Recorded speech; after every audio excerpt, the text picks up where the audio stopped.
À la une de l'actualité des idées, tout pour l'emploi, un paradigme dépassé, point d'interrogation. Invité ce midi le sociologue et philosophe Raphaël Liogier, professeur des universités à l'IEP d'Aix-en-Provence, directeur de l'Observatoire du religieux, pour son essai Sans emploi, conditions de l'homme post-industriel qui vient de paraître aux éditions Les Liens qui libèrent. Bonjour Raphaël Liogier. Bonjour. Selon vous, l'époque est au changement de paradigme. Il faut donc s'en saisir à pleine main, saisir cette opportunité historique pour revoir nos conceptions du revenu, du travail, de la production, comprendre l'ampleur de la révolution numérique, plutôt que de s'obstiner à courir éperdument derrière l'emploi. Vous concluez cet ouvrage par un plaidoyer libéral, mais attention, dans le sens d'un libéralisme réel qui permettrait de dépasser la fausse alternative entre capitalisme et socialisme. En libérant les individus du travail contraint, nous pourrions renouer avec le véritable projet moderne libéral. Raphaël Liogier, comprendre avec vous d'abord pourquoi ce livre, pourquoi cette démarche. Qu'est-ce qui fait que vous êtes allé sur ce terrain de l'emploi, du travail, alors qu'on vous connaît plutôt sur celui des religions, de l'islam et de la laïcité ? Ça fait plusieurs années que je m'intéresse à ce sujet. En particulier, moi, je m'intéresse aux croyances en général et ce qui fait finalement, aux croyances, donc au désir, ce qui fait que les hommes se meuvent. Et donc, ce qui fait aussi que les hommes sont actifs en réalité. Et force est de constater, et on l'a vu même dans votre journal, on peut y échapper, que l'emploi, c'est devenu une véritable religion aujourd'hui. Et j'avoue que j'avais d'ailleurs fait une petite émission en 2007 sur France Culture. J'avais une série d'émissions. Une grande émission alors. Une petite série d'émissions qui s'appelait Les Évidences universelles dans l'été 2007. Il y en avait une de ces émissions. Le principe de l'émission, c'était une petite phrase qui était une évidence et ensuite j'essayais de la démonter. Et il y en avait une en particulier qui était « on peut créer des emplois ». Et je disais c'est quand même l'expression qui me semble être probablement une des expressions les plus alors, entre guillemets, débile de l'histoire du XXe siècle. On ne crée pas d'emploi. On crée de la richesse. On ne crée pas d'emploi. Comment se fait-il qu'au XXe siècle, au milieu du XXe siècle, on a eu cette espèce d'inversion, cette espèce de renversement religieux qui fait que on n'a plus parlé de production de richesse, mais on a parlé de production de l'emploi lui-même, alors que c'est l'emploi qui produit la richesse. Si on produit plus avec moins d'emplois, c'est un bienfait objectif. Comment se fait-il que ce bienfait objectif soit devenu une tragédie collective ? Il y a un problème, ne serait-ce que dans les expressions. Regardez ces expressions. Un bassin d'emploi, comme s'il s'agissait d'un minerai qu'on va chercher, on ne sait où. On va sauver l'emploi, comme si on allait sauver le soldat Ryan, comme dans le film célèbre. Ou même, aujourd'hui, j'entendais, j'ai pris des notes pendant la courbe de l'emploi. C'est la courbe de l'emploi. Alors c'est une sorte de courbe, ça serait presque une sorte d'érotisme de la courbe de l'emploi. Enfin, on est sauvé si la courbe de l'emploi. Tout ça ne signifie rien. C'est véritablement devenu une religiosité, je crois. Alors, tandis que certains de vos confrères ou de vos consoeurs, comme Dominique Méda, s'attaquent au mythe de la croissance, vous attaquez à la croyance, cette croyance sur l'emploi. Mais est-ce que la fin du travail, c'est pas aussi une nouvelle religion quelque part ? Est-ce que ça s'appuie sur des bases, des fondements moi je crois que solides alors, certaines personnes disent, effectivement, certains chercheurs, tout à fait honorables, disent non, l'emploi ne va pas disparaître, le travail ne va pas disparaître, mais on va avoir une recomposition des choses. Et aujourd'hui, justement, c'est devenu une superstition, c'est devenu une sorte de mythe de croire que ça va disparaître. Moi, je crois que c'est le contraire. Je crois que la résistance, y compris la résistance de ces économistes, face au fait de la disparition réelle, je veux pas dire de l'activité, attention. C'est-à-dire que la disparition de l'emploi, c'est la disparition d'un certain type d'activité contrainte dans un certain type de société qui vont en gros, je vais vous dire, c'est très long, qui vont du néolithique pratiquement jusqu'au milieu du XXe siècle. Donc c'est la disparition de ce type d'activité contrainte progressive dans les sociétés, pas dans toutes les sociétés, dans les sociétés qu'on peut appeler les sociétés industrielles avancées ou sociétés plutôt post-industrielles, c'est-à-dire la France, l'Allemagne, le Royaume-Uni, l'Australie, etc. Un certain nombre de sociétés. Pas partout, c'est ça le problème en réalité. À mes côtés pour vous interroger, Bruno Cadenne de la rédaction de France Culture. Une première question. Oui, j'avais bien remarqué que vous avez tiqué durant le journal. Je vous avoue que je l'avais fait un peu exprès de mettre cette information à ce moment-là en me disant il sera dans le studio, il pourra écouter. Mais il pourra réagir. Mais quelle était cette information ? C'était sur les chiffres du chômage en Allemagne. Et c'est vrai que tous les mois, en France par exemple, et ici même dans la rédaction, on commente les chiffres du chômage. Mais alors, ça signifie, d'après vous, que les médias aussi ont une responsabilité et qu'on ne devrait pas parler de ça ? Mais c'est un sujet qui pourtant concerne les auditeurs. Justement parce que je travaille sur le religieux, ça fait longtemps que je ne cherche plus à décerner des responsabilités, à dire un tel est responsable, pas responsable. Le côté il y aurait une main dans l'ombre qui serait responsable. Non, c'est pas une question de responsabilité. C'est une question que nous sommes immergés dans une sorte de mythologie qui est fondée sur l'emploi et qui a eu. Mais attention, une mythologie qui n'est pas fausse, c'est-à-dire qu'elle a eu son intérêt depuis le XVIIIe siècle. C'est-à-dire qu'elle a permis le développement industriel. Elle a permis de mettre en place la société dans laquelle nous sommes aujourd'hui. Sauf qu'aujourd'hui, nous avons dépassé cette nécessité du travail obligatoire. En fait, un des phénomènes majeurs du point de vue économique, c'est quand même le décrochage entre la productivité et l'emploi depuis les années 70, 80, 90, et c'est de plus en plus fort aujourd'hui. C'est-à-dire que jadis, il y avait un accroissement de la productivité, il y avait effectivement aussi de l'automatisation, non seulement une division du travail de plus en plus rationnelle et l'automatisation, donc accroissement de la productivité, et en même temps un redéploiement de l'activité dans d'autres domaines d'ingénierie et autres. Mais aujourd'hui, il n'y a plus ce phénomène que les économistes appelaient du déversement dans d'autres secteurs. C'est-à-dire qu'il y a d'autres secteurs, mais ça se réduit de plus en plus. C'est-à-dire que c'est la part globale de l'emploi qui se réduit en raison du développement en particulier, mais pas seulement de la technoscience. Raphaël Liogier, dans Sans emploi, conditions de l'homme post-industriel, vous campez très rapidement le décor. Pour vous, l'époque est au changement de paradigme, les temps ont changé. Quelles sont ces transformations induites par les technologies qui sont essentielles à saisir aujourd'hui pour comprendre que il y a un temps qui est révolu, justement, et on est en train d'entrer dans une nouvelle époque, une nouvelle période qu'il faudrait peut-être imaginer avec un nouveau paradigme? Déjà, du point de vue de ce que font les technosciences, on pourrait dire qu'il y a trois étapes, mais enfin, ce sont des étapes c'est beaucoup plus complexe que ça. Mais pour simplifier, on va dire que à un certain moment, on va avoir une division rationnelle du travail avec de la mécanisation. Ça commence très tôt, c'est la révolution industrielle au 19e siècle, les métiers à tisser, toute une série de choses. Puis, deuxièmement, un autre niveau qui est le niveau de l'automatisation. Voilà, c'est déjà autre chose, c'est-à-dire qu'on a un certain nombre de machines qui font véritablement le travail à notre place, et non seulement qui font un certain nombre de travaux à notre place, mais qui le font mieux que nous, et avec moins de force, moins d'énergie. Et puis, il y a le troisième niveau, qui est le niveau de la robotisation, ce que certains appellent intelligence artificielle. Alors, c'est un peu métaphorique, ça engendrerait une discussion, mais moi, je rentre pas dans la discussion, dans ce livre en particulier, en tout cas, même si ça m'intéresse par ailleurs, sur intelligence artificielle, conscience, etc. Mais en tout cas, c'est ce qu'on appelle l'intelligence artificielle, ça représente d'emblée une certaine force de travail. Et on a cru longtemps qu'il y aurait des emplois qu'on appelle non automatisables qui du coup ne seraient pas touchés. Alors qu'en fait, ils vont être touchés. Je vous donne un exemple.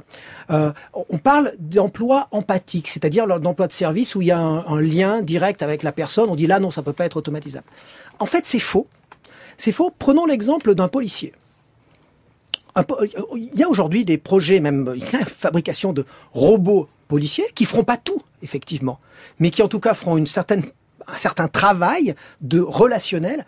Je veux dire que dans une certaine mesure, l'algorithme, la complexité, la spécialisation des algorithmes chez des robots policiers sera peut-être plus efficace et plus empathique que les humains, parce qu'à la limite, les humains, leur limite, c'est qu'à un moment donné, ils peuvent s'énerver. C'est-à-dire le policier, il peut s'énerver. Alors que là, le robot, il sera complètement dans son job, si je puis dire, sans passer même la limite de l'énervement, sans passer à la violence, ce que pourrait faire un humain.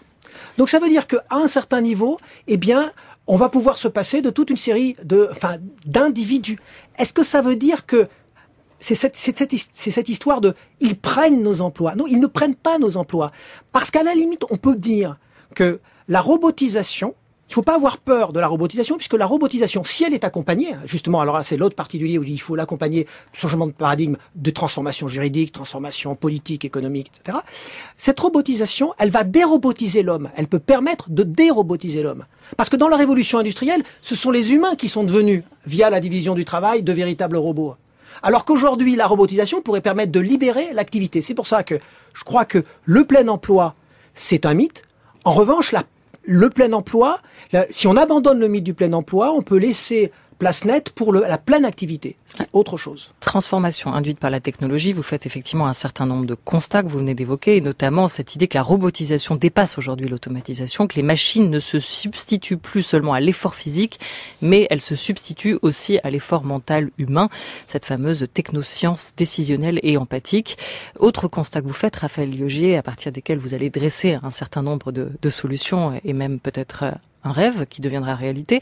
Le progrès technique n'agrandit plus le marché de l'emploi, mais détruit des emplois sans en créer d'autres. Alors, pour recontextualiser un peu, il y a eu différentes études qui sont parues sur ces questions-là, sur la question de savoir si le nombre d'emplois détruits, de quelle importance, de quelle quantité parle-t-on aujourd'hui et par quoi il pourrait éventuellement être remplacé. Près d'un emploi sur deux serait menacé par la numérisation de l'économie dès lors que 2/3 des tâches qui composent ces emplois pourraient être automatisées. C'est ce qui ressortait d'une étude réalisée par Frey et Osborne, 2 chercheurs de l'université d'Oxford, étude qui avait été relativisée par d'autres chercheurs, d'autres économistes, et notamment par ceux de l'OCDE. Vous notez par ailleurs, Raphaël Liogier, l'émergence d'un nouveau mode de production interactif, dû à quoi ? Alors oui, c'est-à-dire que d'un côté, il y a ce que j'appelle effectivement technoscience décisionnelle, qui ne se contente pas de mieux calculer, mais qui arbitre le meilleur calcul à effectuer, donc c'est du pilotage et du contrôle, et empathique, ce que j'évoquais. Mais il y a aussi Internet. Je crois qu'on a mal mesuré l'impact réel d'Internet. Parce que Internet, c'est vraiment un espace qui permet de redéfinir ce qu'on appelle le marché, y compris le marché de l'emploi, c'est-à-dire l'échange. Parce que qu'est-ce que c'est que l'échange ? La définition du marché, justement, chez les économistes, et pas seulement les économistes, les libéraux, c'est là où se rencontrent l'offre et la demande. Mais pour que l'offre et la demande puissent se rencontrer, se croiser véritablement, par définition, il faut qu'il y ait une information optimale pour que la volonté puisse s'exprimer. Ce qui a été reproché d'ailleurs souvent par les socialistes et par les gens de gauche, c'est de dire en fait il n'y a pas une vraie information. Tout le monde n'a pas la même information, tout le monde n'a pas les mêmes ressources. Or avec Internet, on a la possibilité de passer à un autre stade avec un nouveau type d'information, avec une nouvelle transparence, en quelque sorte. C'est ça que j'appelle le mode de production interactif. Puisqu'on est on pourrait le faire avec toute une série d'autres objets de production, mais prenons l'information elle-même, puisqu'on est sur une radio.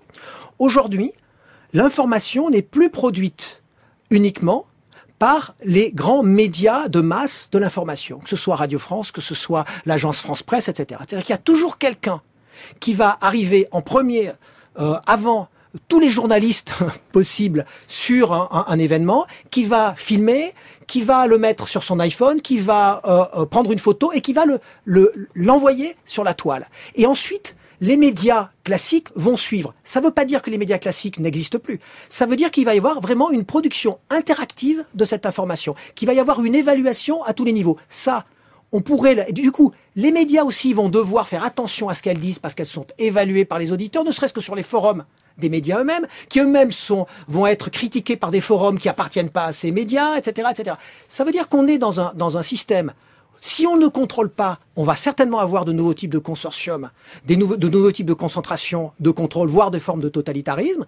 Mais par contre, si on l'accompagne, on peut créer une nouvelle société avec une nouvelle manière d'envisager le marché, d'envisager même ce que c'est que produire, avec une nouvelle manière d'envisager ce qu'est l'initiative, ce qu'est l'activité. Parce qu'Internet, ça veut aussi dire qu'on peut avoir plusieurs activités en même temps, qu'on peut rencontrer des individus qui ont les mêmes besoins ou les mêmes désirs à l'échelle de la planète, puisque ça rompt les distances. Et en même temps, ça rompt les distances à l'échelle de la planète, mais ça crée de l'ultra-localisation aussi. C'est-à-dire que je peux savoir quel est le besoin d'un individu qui serait à 300 mètres de chez moi, puisqu'Internet absorbe les autres technologies comme la géolocalisation, le GPS, etc. Mais la fin du progrès technique, la révolution numérique, quelqu'un comme le philosophe Bernard Stiegler, qui a signé L'avenir du travail, L'emploi est mort, vive le travail, estime que ça peut être à la fois le remède et le poison, J'en parle, le numérique. Vous le citez aussi, bien sûr, à nombreuses reprises, ainsi que André Gorz. D'ailleurs, je vous propose qu'on l'écoute tout de suite.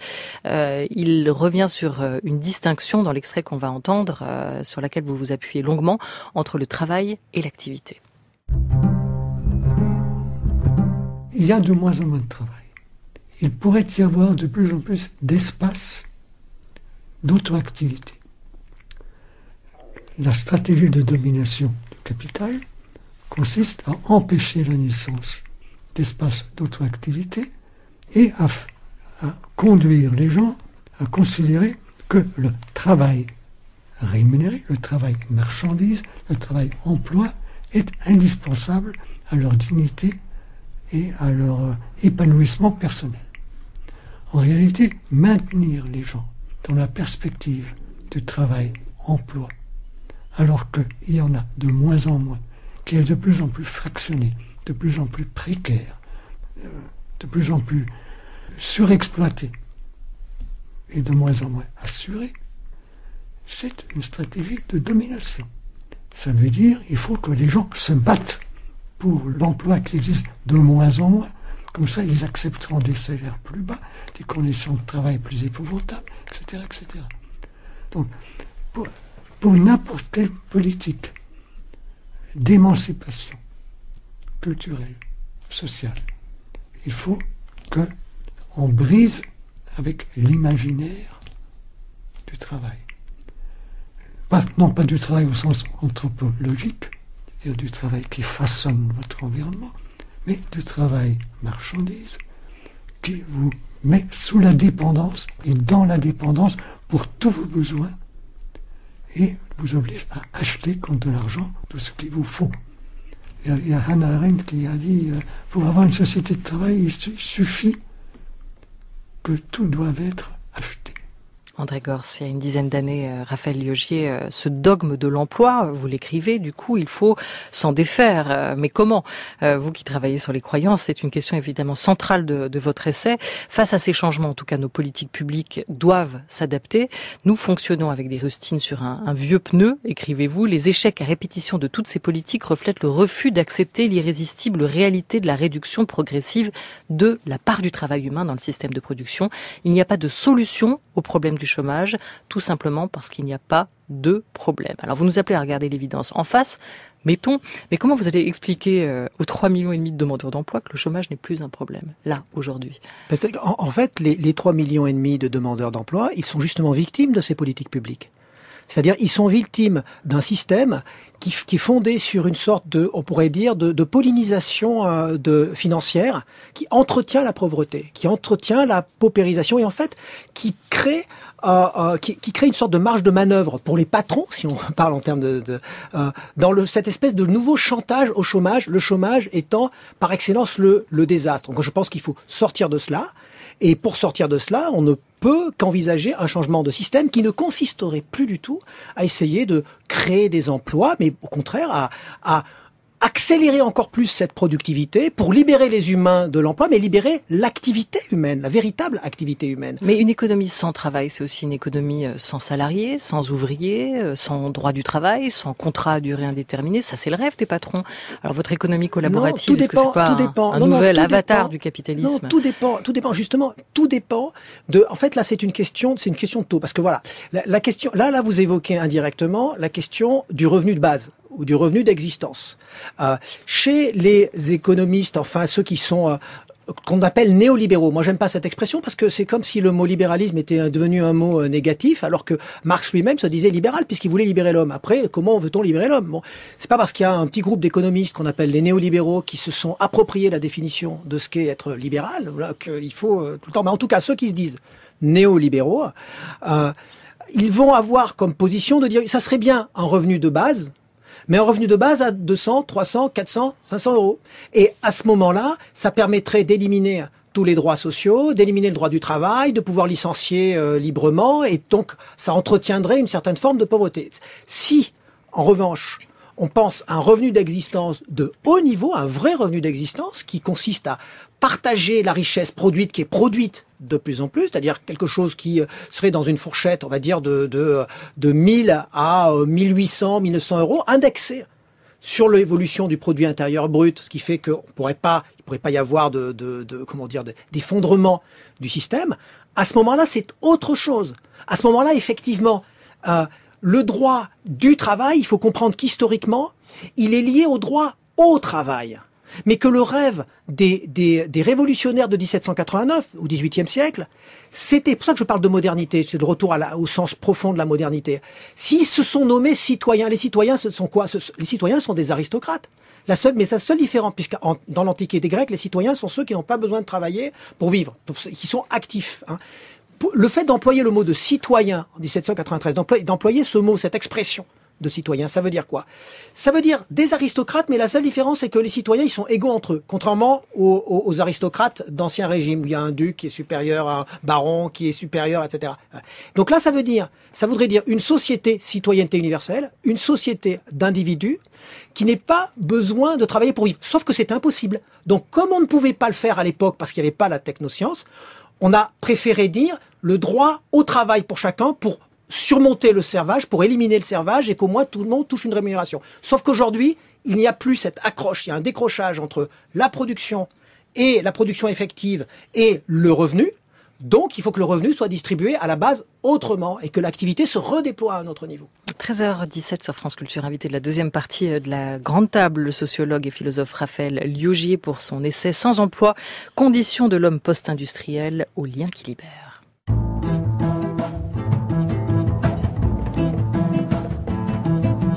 France Culture, la grande table, Olivia Gesbert.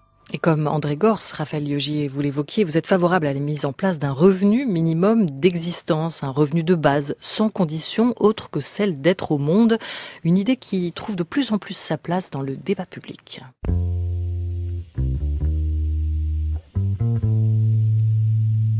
Ce matin, Manuel Valls a redit vouloir une réforme en profondeur des minima sociaux. Elle s'inspirera des propositions faites en début de semaine par le député socialiste Christophe Sirugue. On dit voilà, ce montant, il est le même pour tout le monde, il est inconditionnel, sans contrepartie, sans condition, vous ne demandez rien, on vous le donne. Il casse le lien je travaille, j'ai un revenu, ça devient j'existe, donc j'ai un revenu. Deuxième élément très important, c'est individuel. On se fiche pas mal de savoir si vous êtes marié, pacsé, concubin, on s'en fiche. Pour simplifier l'ensemble des allocations existantes, plutôt que d'avoir à procéder à des contrôles d'identité, à des vérifications pour savoir si les gens font bien ceci, cela, rentrent bien dans telle ou telle case, vous donnez à chacun de quoi survivre, c'est une sorte de droit de l'homme. Vous avez dans une multitude de secteurs, la télétransmission, la santé, les péages où il n'y a plus beaucoup de monde, des véritables transformations qui se passent et chacun pressent que nous sommes dans un monde en transition. Ce qui est en train de se passer dans ce secteur va appeler un certain nombre de grands choix et je pense que le revenu universel d'existence, c'est équivalent à la création de la sécurité sociale. Il faudrait ce revenu inconditionnel pour que chacun puisse continuer à contribuer à l'enrichissement collectif, mais ce revenu inconditionnel viendrait aussi reconnaître la contribution de tous. En gros, on arrête de distinguer des chômeurs ou des personnes sans emploi qui ne contribuent pas et des personnes qui sont dans l'emploi qui contribuent. On dit tout le monde contribue, et puisque tout le monde contribue, tout le monde a droit à un revenu. Par contre, mettre ça en place dans un pays qui, comme la France, conjugue une fiscalité complexe, des systèmes de protection sociale très avancés, très alambiqués, c'est compliqué, c'est vraiment compliqué.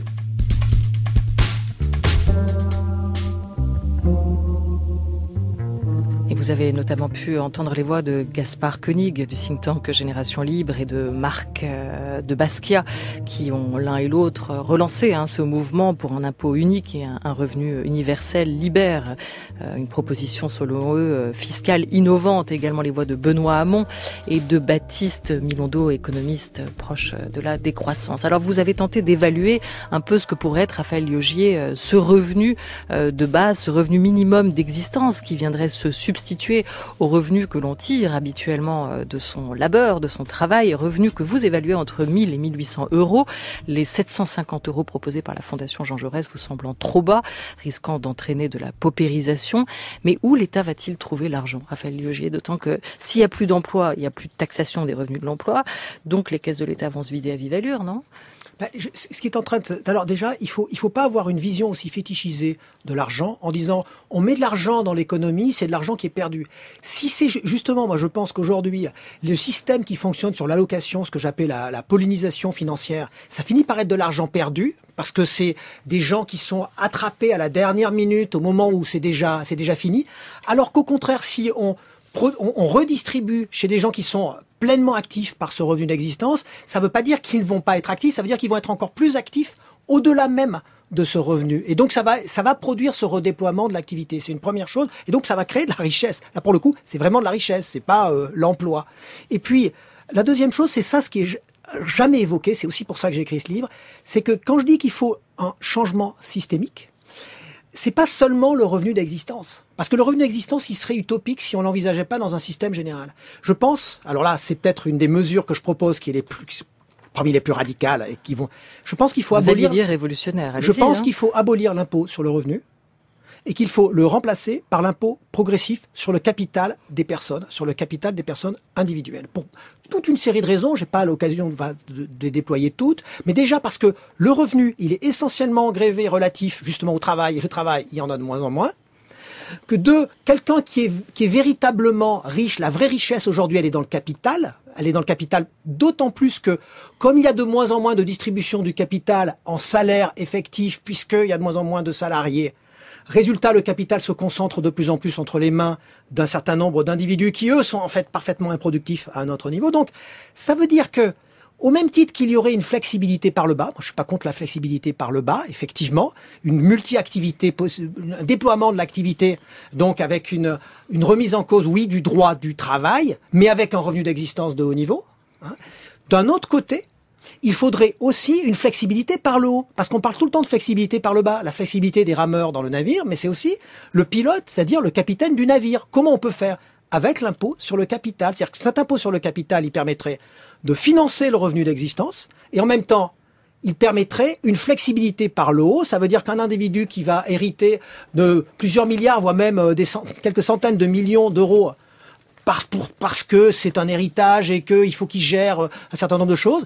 Si il a un impôt sur le capital de, je sais pas, qui va être à 10-15% de l'ensemble de cette fortune, s'il n'arrive pas à payer parce qu'il n'y a pas suffisamment de bénéfices, ça veut dire qu'il n'a pas été suffisamment efficace. Et donc il faut qu'il divise son capital et qu'il revienne à des individus qui seront plus aptes à le piloter. Donc, c'est pas comme dans un système communiste où on exproprierait, mais c'est dans un système paradoxalement où, au nom d'une vision sociale, on demanderait encore plus de compétitivité. Vous voyez, c'est-à-dire que c'est ça, je veux dire, surmonter le socialisme et capitalisme. Parce que quand les néolibéraux parlent de compétition, moi je pense qu'il faudrait les prendre sur leur propre terrain. Est-ce qu'il y a une seule compétition, les Jeux Olympiques ou autre chose, où on accepterait qu'un individu parte sur la ligne de départ avec une Lamborghini, l'autre à pied, le troisième à vélo? Pas seulement pour des raisons sociales, de pitié, de gentillesse ou tout ce que vous voulez, mais parce que on ne peut pas savoir qui est le meilleur de cette manière-là. Là, au moins, on saurait qui est le meilleur, qui est capable de dégager un bénéfice, et en même temps, ça profiterait à l'ensemble de la société. Alors, sur cet impôt progressif sur le patrimoine, sur le capital, vous faites évidemment à de nombreuses reprises référence à l'économiste Thomas Piketty, mais on connaît aussi les critiques sur ce type d'impôt, trop difficile à calculer, trop facile à contourner, peut-être injuste pour certains. Il est plus facile à calculer que l'impôt sur le revenu, finalement. Vous les démontez, évidemment, une à une dans votre essai. Une question de Bruno Cadette. Oui, j'aimerais juste revenir sur ce revenu de base. La Finlande est en train de le mettre en place d'une manière expérimentale. C'était d'ailleurs le sujet du magazine de la rédaction vendredi dernier. Ce n'est pas encore universel, ça s'adresse pas à tout le monde. Est-ce que vous pensez que c'est une bonne chose? Mais deuxièmement, est-ce que si juste un seul pays au sein de l'Union européenne, par exemple, se lance là-dedans, est-ce que ça aura quelque chose, ou est-ce qu'il faut que ça soit commun, par exemple, à la zone euro? C'est une très bonne question. Alors la première chose, c'est que mon essai, c'est aussi un essai utopique qui se revendique comme étant utopique, c'est-à-dire je fais ce que fait un philosophe selon la définition de Peter Sloterdijk, j'exagère. Mais en exagérant, en même temps, je dresse un portrait. Le champ des possibles aussi. De possibilités. Ça veut dire que c'est pas d'un seul coup. Donc, ce que fait aujourd'hui la Finlande, ce que d'autres pays tentent de faire, il faut le faire effectivement en douceur. Premièrement. Deuxièmement, je crois que, en particulier sur la question de l'impôt sur le capital pour financer le revenu d'existence, si on le faisait sur le périmètre, comme ça, radicalement, sur un périmètre d'un pays comme la France, ça ne marcherait pas. Ça serait la faillite. Parce qu'il y aurait une fuite de capitaux. Les humains sont ce qu'ils sont. J'ai tout un chapitre où j'explique comment fonctionne le désir humain de ce point de vue-là. Par contre, il y a deux économies aujourd'hui où c'est possible, à mon avis, parce qu'il pourrait y avoir des sanctions, parce que ces deux économies sont les deux seules dont les multinationales ne peuvent absolument pas se passer. Aucune multinationale ne peut se passer de ce marché. C'est le marché européen, qui, même sans le Royaume-Uni, est encore le premier produit intérieur brut de la planète. Donc il faut arrêter de se plaindre trop non plus. ou les États-Unis. L'Amérique du Nord, en particulier les États-Unis. Et il me semble que c'est plus dans la vocation de l'Europe qui renouerait avec le projet moderne et qui, quelque part, pourrait, surmonter cette espèce de délire européen aujourd'hui, cette espèce de nostalgie de sa puissance impériale passée, ce populisme, en ayant des vraies valeurs, de vraies nouvelles valeurs, des choses pour lesquelles se battre. Et de redevenir un flambeau pour l'humanité. Et parmi le fédéralisme n'est pas à la mode. Le fédéralisme n'est pas à la mode. Peut-être parce qu'il n'a pas d'objet. Quand on critique l'Europe aujourd'hui, c'est parce qu'on se rend compte qu'il n'y a pas d'objet. Là, ça lui donnerait une vraie finalité. Une vie à rien faire. Est-ce qu'on en a vraiment rêvé? C'est une des critiques les plus courantes sur ce projet, effectivement, de revenus de base, de revenus minimum universel. La critique sous-jacente, c'est l'indolence généralisée. Vous répondez à cela. 1, que la fin du travail permettra de libérer des énergies innovantes, puisque le risque sera à nouveau permis. 2, qu'il faut y apposer nos désirs quelque part. Donc pour que l'économie tourne, Raphaël Lieuget, il va falloir compter sur notre infinité de désirs, pour reprendre les termes de l'économiste Daniel Cohen de l'ENS, Le monde est clos et le désir infini. C'était le titre de son dernier ouvrage. Désir de quoi? Désir de survivre mieux, désir d'être. On doit s'appuyer sur cette multitude, voire cette tyrannie de nos désirs, pour espérer ne pas tomber dans une société du laisser-faire. Là, encore une fois, effectivement, j'ai pas le temps de développer complètement, mais je dirais que dans nos sociétés, ce qui prend le pas sur le désir, simple désir de survivre, sur le désir de ce que j'appelle désir de confort objectif, de survivre mieux, désir de vivre, c'est le désir d'être, qui est fondamental chez l'humain. Et le désir d'être, ça, c'est ce qui fait qu'on se meut. Et je donne juste un petit exemple qui permet de bien comprendre les choses par rapport à cette espèce d'indolence supposée. Moi, j'étais de la dernière génération qui avait fait son service militaire obligatoire. La plupart des gens qui étaient avec moi, qui avaient retardé leurs études, on était tous mis ensemble, et vraiment, on ne voulait pas le faire. On ne désirait pas le faire. Et comme on ne désirait pas le faire, on était dans une compétition à celui qui serait le plus paresseux. J'ai jamais vu autant de paresse, de ma part, de la part de tout le monde autour. Mais en fait, on déployait une énergie incommensurable à contourner le système en étant paresseux parce que on ne désirait pas être là. Mais moi, je crois qu'aujourd'hui, il faudrait, en quelque sorte, si vous voulez, désencaserner la société. On est dans une société où il y a plus de paresse, justement parce que les gens se sentent dans une caserne. Si les énergies étaient libérées, ça produirait un effet, justement, de créativité. La valeur travail qui arrive en tête dès qu'on demande aux Français quelles sont les valeurs les plus importantes pour eux est une croyance dépassée pour vous, Raphaël Lieuget? La valeur travail, ça dépend ce qu'on entend par le travail. C'est-à-dire que on a donné fallacieusement une connotation positive à ce mot de travail qui d'ailleurs signifie tripalium, comme vous le savez, c'est-à-dire instrument de torture. Donc, je pourrais dire une sorte de syndrome de Stockholm collectif. On devient amoureux de son bourreau. Merci beaucoup Raphaël Lieuget. Je rappelle le titre de votre essai qui vient de paraître aux éditions Les Liens qui libèrent, Sans emploi, conditions de l'homme post-industriel. Merci d'être venu dans cette deuxième partie de la Grande Table.